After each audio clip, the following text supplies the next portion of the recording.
ಚಗುವಿರ ರೋಮಾಂಚನಕಾರಿ ಆಗ್ತದಲ್ಲ ಈ ಹೆಸರು ಕೇಳಿದ್ರೆ. ಹುಟ್ಟು ಅಸ್ತಮಾ ರೋಗಿ, ಅದರ ರೋಗ ಅನ್ನೋದು ದೇಹಕ್ಕೆ ಹೊರತು ಮನಸ್ಸಿಗಲ್ಲ ಅಂತ ತಲೆಗೇರಿಸಿಕೊಂಡಿದ್ದ ಆ ವ್ಯಕ್ತಿ. ಕ್ರಾಂತಿಯ ಹುಚ್ಚು ವ್ಯವಸ್ಥೆಯ ವಿರುದ್ಧ ಸರಿದಿದ್ದವನಿಗೆ ಜಗತ್ತಿನ ಡೊಂಕನ್ನುತ್ತಿದ್ದುವ ಅದಮ್ಯ ಬಯಕೆ ಹೊಂದಿದ್ದ. ಸೋಲಿಗಿಂತ ಸಾವೇ ನನಗೆ ಹೆಚ್ಚು ಅನ್ನೋ ನಿರ್ಧಾರ ಹೊಂದಿದ್ದ. ಹೋರಾಟದ ಬದುಕು ಅನ್ನೋದಕ್ಕಿಂತ ಹೋರಾಟನೇ ಅವನ ಬದುಕಾಗಿತ್ತು. ಇವಾಗ ಗೊತ್ತಾಗಿರ್ಬೇಕು ಅವನು ಯಾರು ಅಂತ. ಅವನ ಹೆಸರು ಚಗುವಿರ. ಚಗುವಿರ ಸಣ್ಣ ವಯಸ್ಸಿನಲ್ಲಿ ಬಡವರ ದೀನ ದಲಿತರ ಬಗ್ಗೆ ಯೋಚಿಸ್ತಾ ಇದ್ದವನು.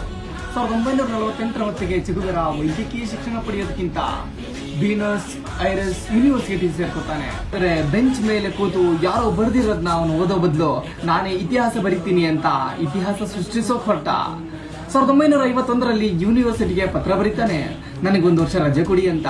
ಪ್ರಪಂಚ ಸುತ್ತಬೇಕು ಅನ್ನೋ ಅವನ ಮಹಾದಾಸೆ ಇಟ್ಕೊಂಡಿರ್ತಾನೆ. ದಕ್ಷಿಣ ಅಮೆರಿಕಾದ ಕಡೆ ಅವನ ಮೋಟಾರ್ ಸೈಕಲ್ನ ತಿರುಗಿಸ್ತಾನೆ. ಅದು ಸುಮಾರು 4000 ಕಿಲೋಮೀಟರ್ ದೀರ್ಘ ಪ್ರವಾಸವಾಗಿತ್ತು. ಚಗುವಿರನ ಹೋರಾಟದ ದಾರಿಗೆ ಒಲವು ಕೊಟ್ಟಿದ್ದ ಈ ಪ್ರವಾಸದ ದಿನಗಳೇ. ಒಂದು ಘಟನೆ ನೋಡ್ತಾನೆ. ಅಲ್ಲಿನ ಬಡ ಜನರು ಶ್ರೀಮಂತರ ದಬ್ಬಾಳಿಕೆಗೆ ನಲುಗಿ ಹೋಗ್ತಿರೋದನ್ನ ಕಣ್ಣಾರೆ ನೋಡ್ತಾನೆ. ರೈತಾಪಿ ವರ್ಗದವರು, ಕಡು ಬಡತನ ಉಳ್ಳವರು ತಮ್ಮ ಸ್ವಾರ್ಥಕ್ಕಾಗಿ ಬಳಸ್ಕೊಂಡಿರ್ತಿರೋದನ್ನ ನೋಡೋಕಾಗ್ತಿರೋದಿಲ್ಲ. ಬಡವರ ಪರ ಹೋರಾಟ ಮಾಡೋ ನಿರ್ಧಾರ ಮಾಡ್ತಾನೆ. ಯಾವ ಅಧಿಕಾರದಿಂದ ಜಮೀನ್ದಾರು ಬಡವರ ವಿರುದ್ಧ ಶೋಷಣೆ ಮಾಡ್ತಿದ್ರು ಅದನ್ನೇ ಅವನ ಶಕ್ತಿಯನ್ನಾಗಿ ಮಾಡ್ಕೋತಾನೆ.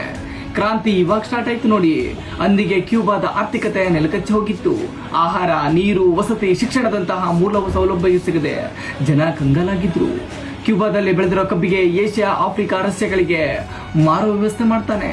ಅದರ ವಿರುದ್ಧ ನಿಂತಿದ್ದ ಅಮೆರಿಕಾಗೆ ಕ್ಯೂಬಾ ಸ್ವತಂತ್ರವಾಗೋದು ಇಷ್ಟ ಬರಲಿಲ್ಲ. ಆಗ ಅಂಕಿ ಅಂಶಗಳೊಂದಿಗೆ ಚಗುವಿರ ಅಮೆರಿಕಾದ ನಿದ್ದೆಗೆಡಿಸಿದ್ದ. ಈ ಕ್ರಾಂತಿಯ ಮೂಲಕ ಚಗುವಿರ ಮನೆ ಮಾತಾಗ್ಬಿಟ್ಟಿದ್ದ. ಅಮೆರಿಕಾನೇ ಚಗುವಿರನ ಕ್ರಾಂತಿಗೆ ಪದ್ರಗುಟ್ಟು ಹೋಗಿತ್ತು. ಹೇಗಾದರೂ ಸರಿ ಚಗುವಿರನ ಸೆರೆ ಮಾಡಿ ಅನ್ನೋ ವಿಚಾರವನ್ನು ಹೊರಡಿಸ್ತು. ಕೊನೆಗೆ ಅಮೆರಿಕ 1600 ಜನರ ದಂಡು ಚಗುವಿರನ ಸೆರೆ ಹಿಡಿತು. ಅವನ ಕೈಗಳನ್ನು ಕತ್ತರಿಸಲಾಯಿತು. ಚಿತ್ರಹಿಂಸೆ ಮಾಡಿ ಅವನ ಕೊಲ್ಲಲಾಯಿತು. ಚಗುವಿರ ನಮ್ಮನ್ನಗಲಿ ಸುಮಾರು 4.5 ದಶಕ ಕಳೆದ್ರು ಅವನ ಆ ಧೈರ್ಯ, ಆ ಶಕ್ತಿ ಇವಾಗ್ಲೂ ಕೂಡ ಯುವ ಜನರ ರಕ್ತ ಕುದಿಯುವ ಹಾಗೆ ಮಾಡ್ತದೆ. ಜಗತ್ತಿನಲ್ಲಿ ನಡೆಯುತ್ತಿರುವ ಎಲ್ಲ ಹೋರಾಟಗಾರರಿಗೂ ಚಗುವಿರನೇ ಸ್ಫೂರ್ತಿಯಾಗಿದ್ದಾನೆ. ಪ್ರತಿಭಟನೆಯ ಪ್ರತೀಕ, ಹೋರಾಟದ ಅಸುರ ನಮ್ಮ ಈ ಚಗುವಿರ.